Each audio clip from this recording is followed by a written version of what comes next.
آپ کو ہو سکتا ہے کہ لوگوں سے ایک سنگل تھینک بھی نہ ملے، کوئی آپ کو شکریہ بھی ادا نہ کرے، لیکن اس وجہ سے کام کرنا مت بند کر دینا۔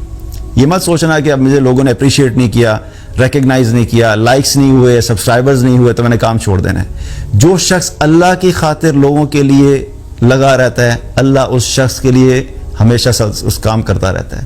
اور جب آپ اللہ کی خاطر کرو گے تو آپ کو لوگوں کی شاباش ملنے نہ ملنے سے فرق ہی نہیں پڑے گا، بیکاز آپ کا فوکس ہی شفٹ ہو گیا ہے، آپ کو کلیئرٹی آف تھاٹ ہے، آپ کا آبجیکٹو کلیئر تھا، آپ کا پرسپیکٹو کلیئر تھا۔ میں تو پہلے بھی تمہیں خوش کرنے کے لیے نہیں کر رہا تھا، میں تو اللہ کے لیے کر رہا تھا۔ اگر تم نے میرے اس کام کی وجہ سے مجھے اسمائل بھی نہیں دی، سو واٹ، کیونکہ جس کے لیے میں نے کیا تھا وہ اسمائل کر رہا ہے، وہ دیکھ رہا ہے کہ میں نے اپنے بندے کو جو چیزیں دی تھی وہ میرے باقی بندوں پہ کر رہا ہے، محنت کر رہا ہے، اینڈ دیٹس انف فار اس۔ اللہ کا راضی ہو جانا یہی کامیابی ہے۔ اعمال کے اندر اخلاص کا اختیار کرنا یہی اصل تقویٰ ہے۔ جب تک اعمال میں اخلاص نہیں ہوگا، بڑے سے بڑے اعمال بھی ضائع ہو جاتے ہیں۔ جب اعمال کے اندر اخلاص ہوگا تو تمہاری ایک کھجور بھی اللہ پہاڑ کے برابر کر دے گا۔ ساری گیم اخلاص کی ہے۔ عمل سے پہلے اخلاص پہ فوکس کرنا، عمل کے بیچ میں اخلاص پہ فوکس کرنا، عمل کے بعد اخلاص پہ فوکس کرنا۔ Constantly keep on reminding your self کہ میں اللہ کے لیے کر رہا ہوں، میری زندگی بھی اللہ ہی کے لیے ہے، اور میری جو جان نکلے وہ بھی اللہ کے لیے نکلے۔ اپنی زندگی میں اللہ سے دعائیں کیا کرو شہادت کے لیے کہ اللہ مجھے شہادت کی موت نصیب فرما۔ یہ ہمیں نہیں پتا کیسے ہوگی، لیکن یہ اللہ کا کرنا ہے کہ وہ کیسے ہوگی۔ عمر رضی اللہ عنہ جب تھے، انہوں نے جب شہادت کی دعا کی تو دعا کرنے کے بعد جب وہ مدینہ جا رہے تھے تو لوگوں نے ان سے کہا تھا جی کہ ایک طرف تو آپ کہہ رہے ہیں شہادت جو ہے وہ مجھے ملے، اور دوسری طرف آپ جا رہے ہیں مدینہ میں، وہاں پہ تو کوئی جنگ ہی نہیں ہو رہی، تو شہادت کیسے ہوگی؟ تو اللہ سبحانہ تعالیٰ نے ان کی دعا قبول کی، مدینہ میں رہتے ہوئے ان کو شہادت کی موت نصیب فرمائی۔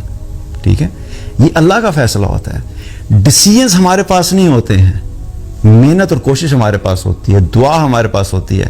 ہمارے پاس یہ ہوتا ہے کہ ہم کرنا کیا چاہتے ہیں، کیسے ہوگا یہ اللہ جانتا ہے، یہ ہمیشہ اللہ پہ چھوڑ دیا کرو۔ ہمارے پاس کیا ہے، ہم نے یہ کرنا ہے کہ ہم نے کیا کرنا ہے، اس کے لیے اللہ سے محنت، اللہ سے دعا کرنا اور محنت کرنا۔ ریزلٹس کبھی بھی ہمارے ہاتھ میں نہیں ہیں، ریزلٹس ہمیشہ اللہ ہی کے ہاتھ میں ہوتے ہیں۔ لیکن کسی سچویشن میں کچھ بھی کام کرو، اس میں ریزلٹ جو بھی آئے اس ریزلٹ پہ اللہ سے راضی رہنا سیکھو۔ بہت دفعہ ایسا ہوگا کہ آپ کو ریزلٹ آپ کی مرضی کے نہیں ملیں گے، but you still have to be content with اللہ سبحانہ تعالیٰ۔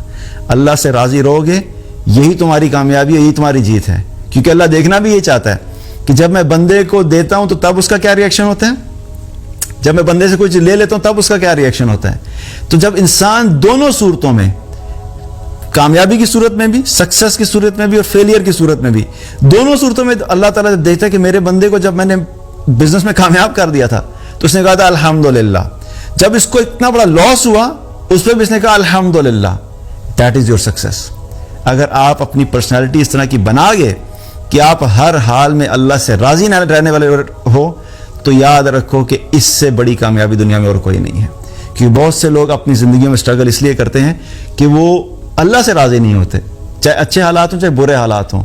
اور جو شخص اللہ سے اچھے حالات میں راضی نہیں ہوتا، یاد رکھو برے حالات میں بھی کبھی راضی نہیں ہو سکتا۔